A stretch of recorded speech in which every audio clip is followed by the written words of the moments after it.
everybody, thanks so much for watching again. We are in our very last week of our Wired series. We've had some great discussions about the topic so far. But before we get there, I want to share with you some of the stuff that I've been working on to set you guys and your small groups up for success. A few weeks ago, we talked about the idea of splitting your small group, if you need to, into smaller discussion groups. We talked about how that's just important so that you can dive a little bit deeper. It creates a more personal connection for your students. And when you're diving into some of the real world, the tough conversations, asking those hard questions, it's easier to be in a little bit of a smaller discussion group so that students can share their voice and share their ideas. And you don't run out of time and you don't have to feel like you're rushed through it because you have so many students. So this week I'm working on making sure that every single student or every single small group has at least 2 rooms that you can split between. So by all means, do the highs and lows together with one large group, do prayers and stuff like that together with one large group. That is huge community building stuff. But when you jump into the curriculum, I do want to encourage you, split into those smaller discussion groups so that you can get a little bit more personal. You can dive deeper into those topics, and I'll make sure that you have the rooms and the materials that you need to do that, because that is so important that we are setting up our students for success. And I want to set you as leaders up for success in that moment too. So you'll have extra rooms, you'll have more options to be able to do your small groups the best way possible. So I'm looking forward to doing that so that I can set you up and so you can set your students up for the best discussion possible when you hit that curriculum stuff. So this week we're finishing up our series on Wired, and I've just heard phenomenal conversations and great stories from ideas and the ways that students are talking about the way that God is wired in our world. The first week we talked about how we see God wired around us. And the second week, last week, we talked about how God is wired within us and that we are literally made in the image of God to reflect God to the world around us. Now this week we're talking about how we're wired in a different way. We're talking about how we're wired for community. We've talked about this before, but this time we're taking a new approach and looking at the difficulties that arise with community and how we can navigate those difficulties. We've talked about, yes, we're wired for community. We've talked about that kind of stuff before, but how do we navigate that? And the truth is, community is hard. Miscommunications happen. Wires get crossed, and that drives us crazy. It can happen with anyone at any time. Basically, wherever there are humans, you have wires that get crossed at times. At home, you're surrounded by people who drive you the most crazy, your family. At home, without a doubt, wires will end up getting crossed. At school, there are so many different demands from so many different teachers, not to mention coaches and counselors. In our students' attempt to juggle it all, wires get crossed. With students' friends, it can feel like you need a bomb squad to negotiate all of the different wires that get crossed. There's so many personalities, so much history, so many things to remember, and all of a sudden there are massive explosions happening in friendships sometimes. Now the point is, it can feel like no matter where we turn in our lives, that there's always the potential for crossed wires. With every relationship, there's potential for disaster, for hurt, and for anger. So what do we do with that?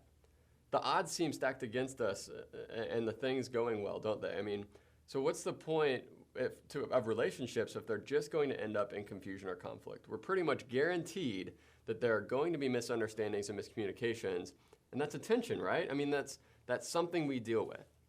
And so here are a couple of ways we typically respond to that tension. First way is we don't care. It's not important. We decide to just move on, and it turns you into somewhat of a colder person. The second way you respond is you just live in constant fear. You walk on eggshells all the time, not sure if you're going to say something wrong or say something the wrong way or miscommunicate, and you live in fear of those relationships. Now, doesn't it sometimes feel like with all the wires being crossed and all the different relationships of our lives, it would just be easier to live in a cave? That would be nice, but unfortunately, that's not really an option. And though it may sound like a good idea now, ultimately it's not. And here's why. You're wired for something different. Now in Genesis, the first book of the Bible, it talks about creation. God created the earth, the universe, everything you can see, everything you can't see. But for his very best creation, his last creation, he made man. He made Adam.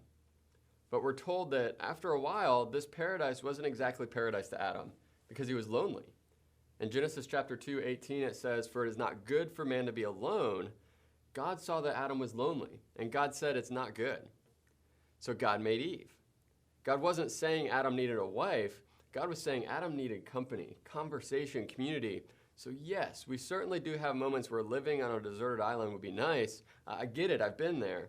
But God wired us for something different, something challenging and hard, something good. God wired us for community, and community is about connecting. Now, in the book of Matthew, Jesus tells his disciples what the two most important things in life are. Number one, love God.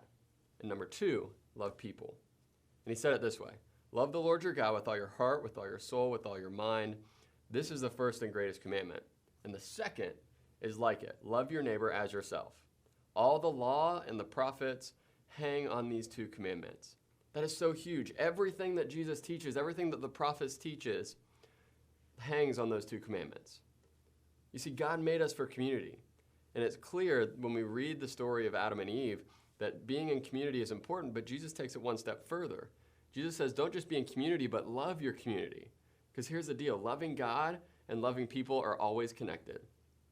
If you choose to live in community with those around you, if you choose to care about them, there are a few things I can promise you. First thing, it's going to be messy. There are going to be moments where relationships get complicated. People aren't perfect, and neither are we. Second thing is, it's going to be confusing. There isn't a formula we can follow telling us what each person we are in community with needs. And it's going to be draining. Sacrifice costs us. Figuring out how to love and taking the time to love somebody is exhausting. But you weren't made for an island. You were made for connecting. You were made and wired for something bigger, something messier, something more confusing, and definitely draining at times. But you're wired for something better. So the point in all this is to cross your wires, to get involved in community by being connected. And there's two main ways that we're going to end with this week that we can do that. Now, the first way is through acceptance. The hardest part about community is noticing how different everyone is from you. It would be a lot easier to connect with people if they were exactly like you. If they looked like you, talked like you, wore the same clothes as you, listened to the same music, laughed at the same joke, and believed the same things that you do. Sounds easy. Of course it does. Because basically you would just be in community with yourself. But the world is made up of a whole lot of people, and a lot of different people. These are people God wants you to connect with too, and the best way to start is by accepting them.